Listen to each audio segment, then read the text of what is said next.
Muito bem, prefeito. Vamos começar sempre começa pela questão das entregas, o que vai ter nesse momento de aniversário, mas vendo a lista ali, um dos pontos que me chamou a atenção é a questão do Conchita de Moraes, né? É um teatro super importante da cidade, aí no segundo subdistrito, um dos principais pontos de cultura daquela área que vai ser entregue no próximo sábado. Então, tenho duas perguntas em uma.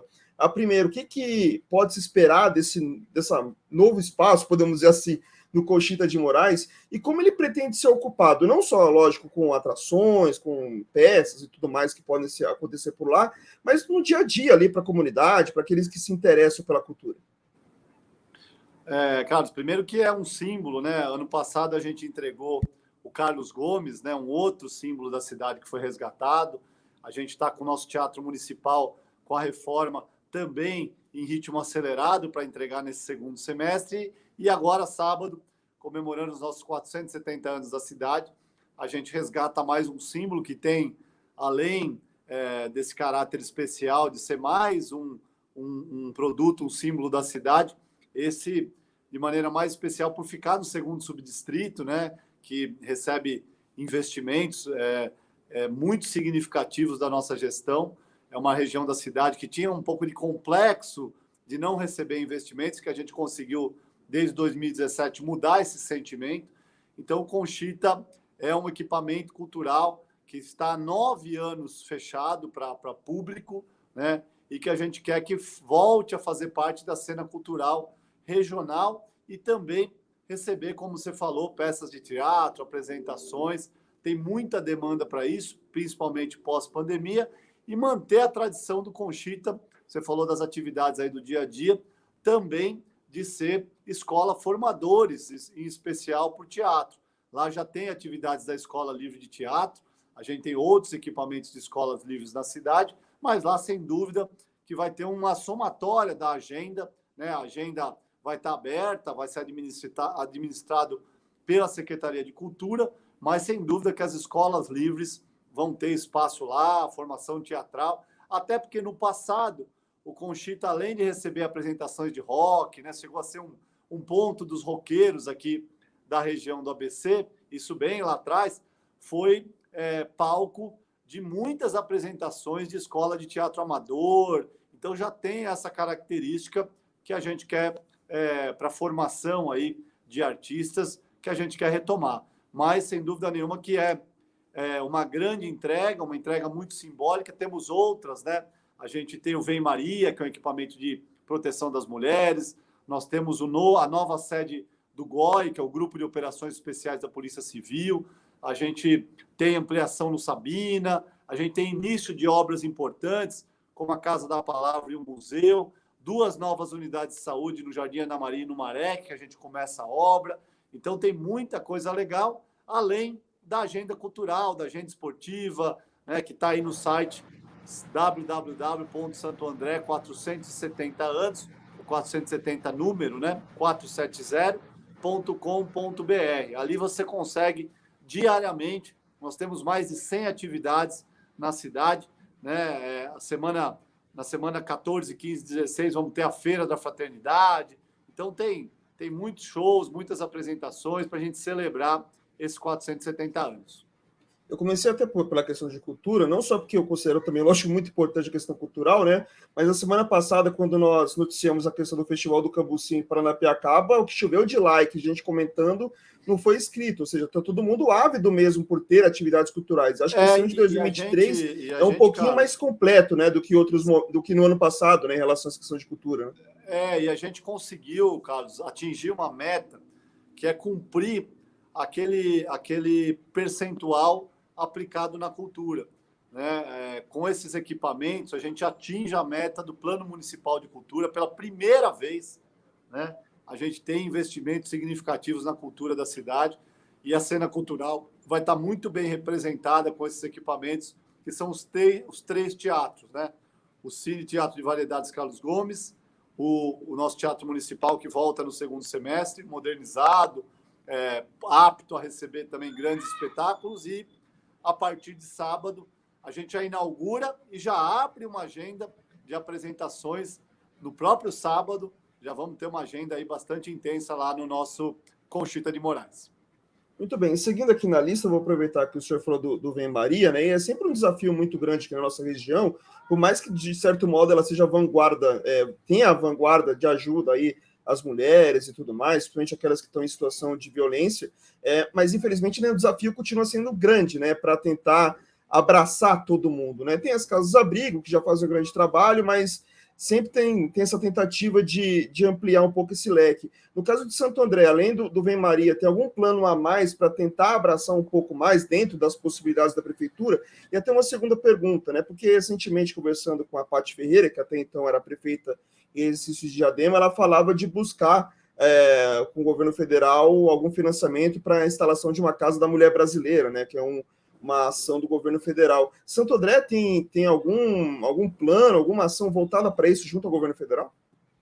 A gente, com o governo federal, ainda não. O que a gente tem aqui é a Patrulha Maria da Penha, que é uma patrulha da GCM, que funciona e a gente faz o monitoramento de mulheres que já foram vítimas ou que estão sob ameaça, né? E a gente tem um aplicativo que se chama Ana, que tem o botão do pânico, e quando aciona diretamente a patrulha, vai à proteção dessas mulheres. Então, isso tem funcionado de maneira muito significativa. A gente monitora mais de 300 mulheres aqui em Santo André, né? E somado a isso, a própria Casa Abrigo, e a gente tem a Casa da Gestante, né? Que somada a ela, a Ana Carolina, antes de assumir como deputada, deixou o programa Mãe Andreense, que cuida da mulher desde o seu período da adolescência, com a segurança menstrual, até a gravidez, o pós-parto, né? É um programa de acompanhamento que não age diretamente na questão da violência, mas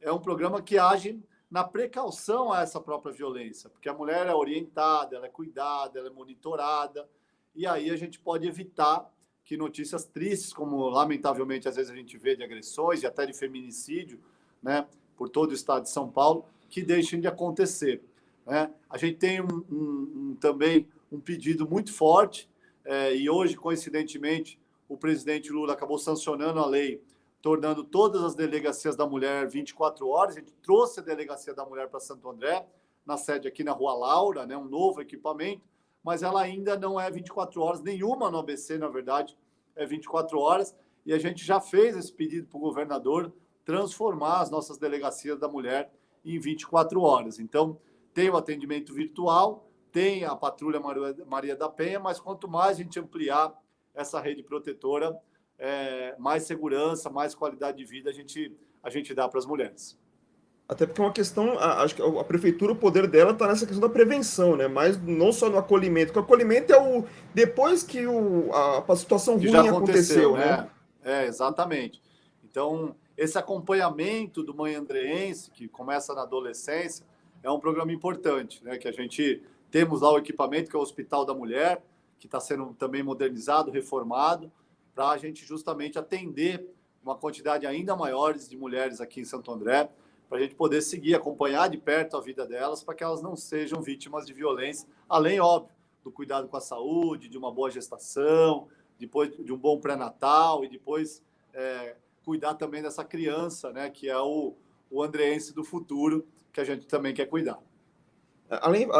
Falando em acolhimento e falando nesse andreense do futuro, né, a gente não tem como não passar infelizmente, pela tragédia que aconteceu aqui na capital, né, do adolescente que infelizmente matou uma professora, feriu outros tantos ali numa escola estadual, e assim, 24 horas depois do ocorrido, a Secretaria de Segurança Pública do Estado chegou a falar de mais 7 relatos de possíveis tragédias, inclusive aqui na ABC, Santo André, São Bernardo, tivemos casos como esse. Como é que a prefeitura pode agir para tentar criar um modelo de cultura de paz, criar um modelo que possa ajudar nesse processo? É claro, a gente sempre fala, segurança é uma questão do Estado, mas isso está ligado diretamente à educação, né? E isso passa pela prefeitura.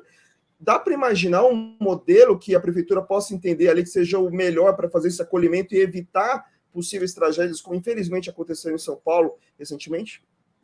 Eu acho que aí, Carlos, nós temos dois principais eixos de ação.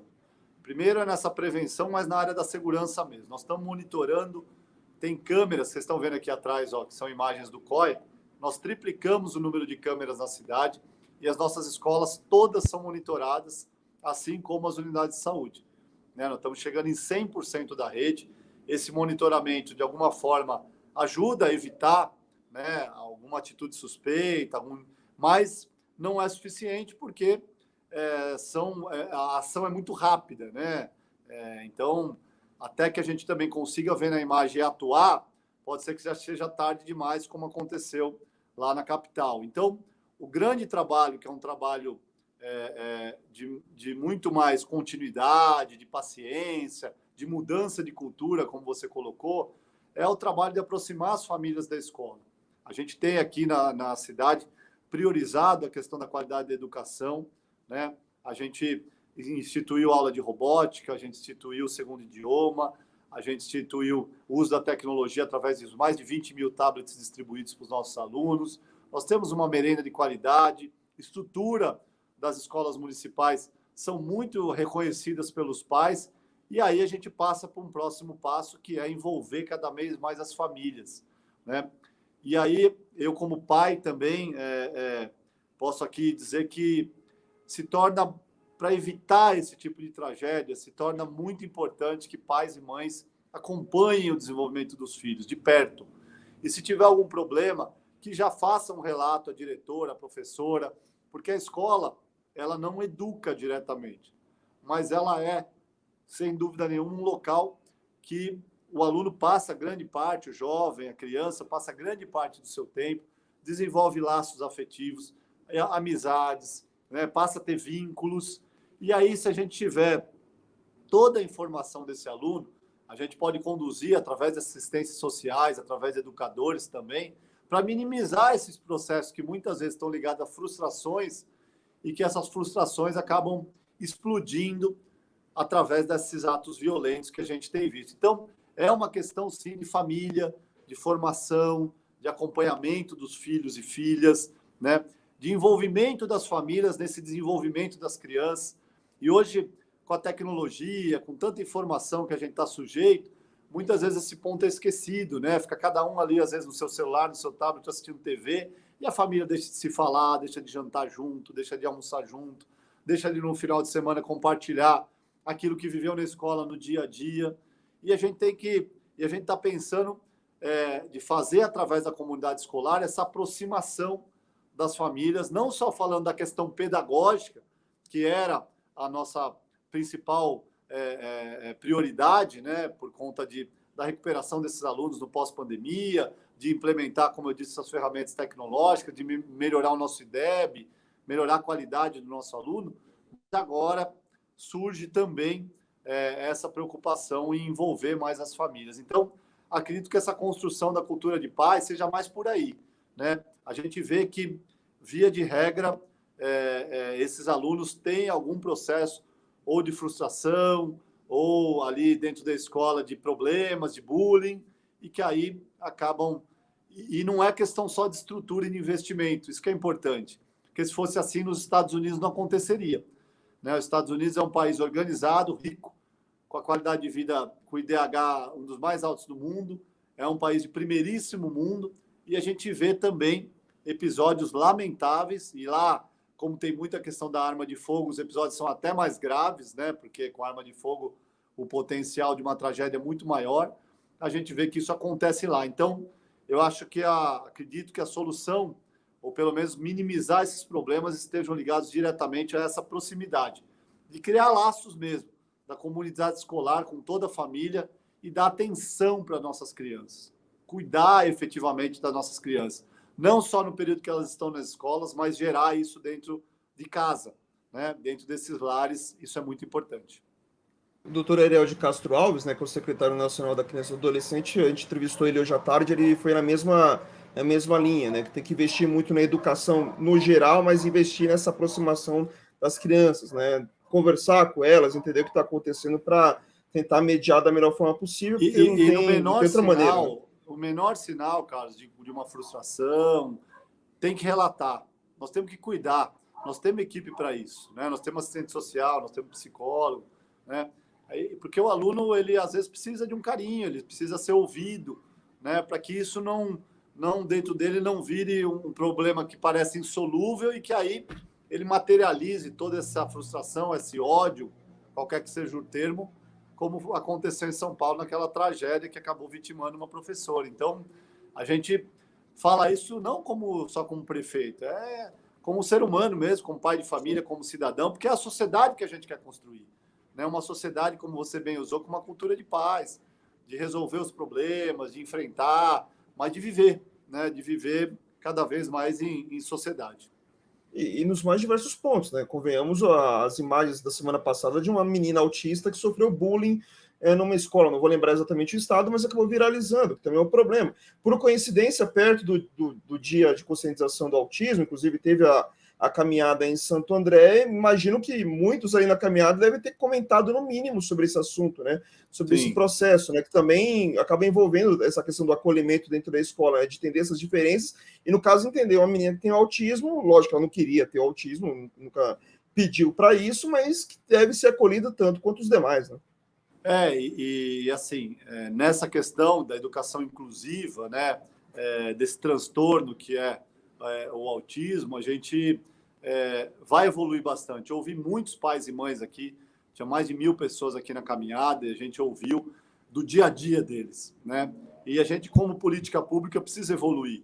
Santo André tem uma educação inclusiva de qualidade, mas a gente precisa ampliar, e isso vai ser feito ainda nesse primeiro semestre. A gente já está desenhando esse programa para a gente ampliar essa equipe multidisciplinar, para dar mais qualidade de vida, né, para quem tem esse transtorno. Então, quando a gente vê umas imagens como essa, lógico, nos toca, e a gente fica muito estimulado, porque nós temos as ferramentas para, de alguma forma, melhorar a vida desse pai e dessa mãe, e principalmente a vida dessa criança, que, se o autismo tem algum tipo de limitação na sociabilidade, na comunicação, por outro lado, ele desenvolve outros talentos, né? E que essa criança pode desenvolver, se ela for bem assistida, que ela vai ter uma qualidade de vida também bastante especial. Então, serviu muito para a gente ouvir bastante o dia a dia aqui desses pais e mães, também conhecer de perto casos, né, concretos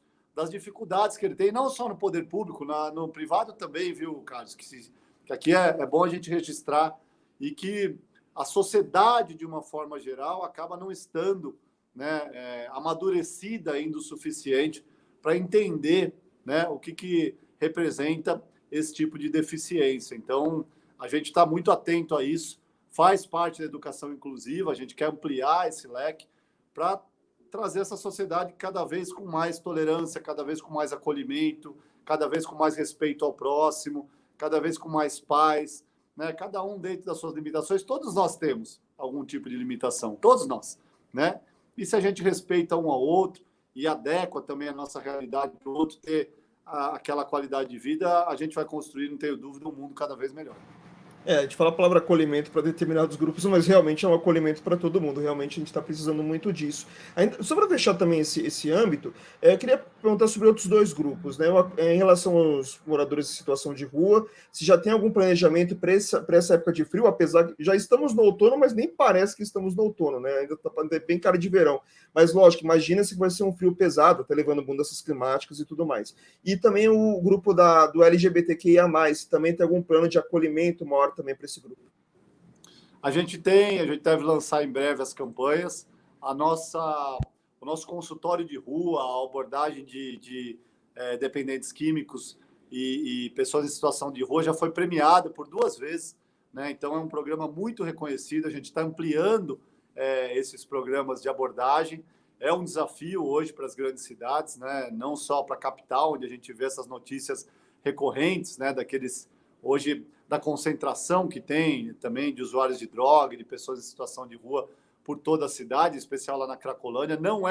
Não tem solução simples para problema complexo, e esse é o caso, mas a gente tem feito todo um programa que acolhe, que a gente consegue fornecer cursos de capacitação, que a gente consegue fazer o ciclo para tentar reinserir essas pessoas, né? O grande desafio, Carlos, por incrível que pareça, mas quem conhece a gente e acompanha sabe da nossa total transparência, é as pessoas aceitarem o acolhimento, né? A nossa lei, ela não obriga, né? A gente sabe que não tem a internação, o acolhimento compulsório não existe na legislação brasileira, e aí é uma grande discussão que tem que ser feita, né? Eu acredito que em alguns casos teria que ser compulsório, outros não, mas de uma forma, hoje, né, o que a lei permite é que a gente trate ou cuide, dependendo do caso dessa pessoa em situação de rua, apenas com a aceitação da pessoa.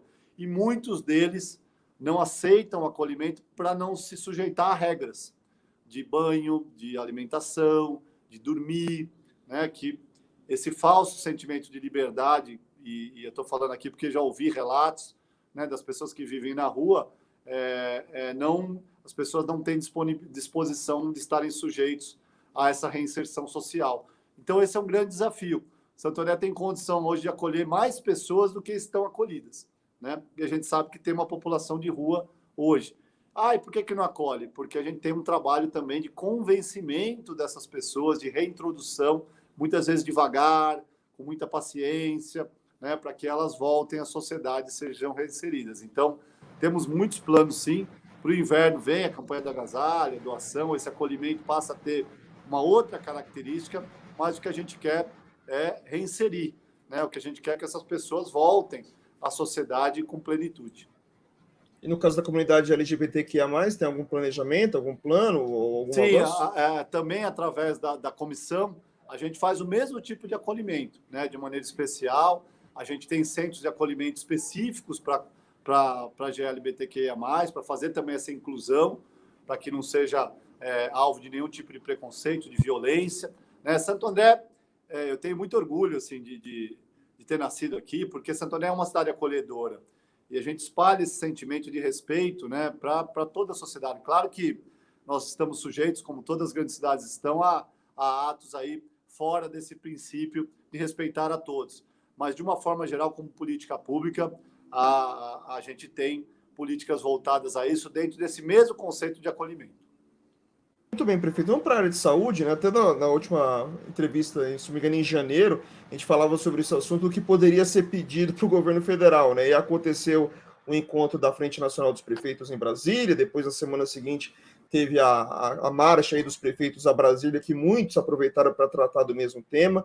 Então, são duas perguntas em uma. Primeira, quais são os pleitos de Santo André junto ao governo federal que foram entregues em relação à área de saúde, se foi uma questão só de financiamento, se há alguma obra que foi pedido? E o segundo ponto, queria que o senhor falasse do CHM, que está passando por mudanças que vão ser entregues aí prontamente. Então, eu queria que o senhor falasse desses dois pontos, né? Financiamento ou ajuda do governo federal e também o do novo CHM.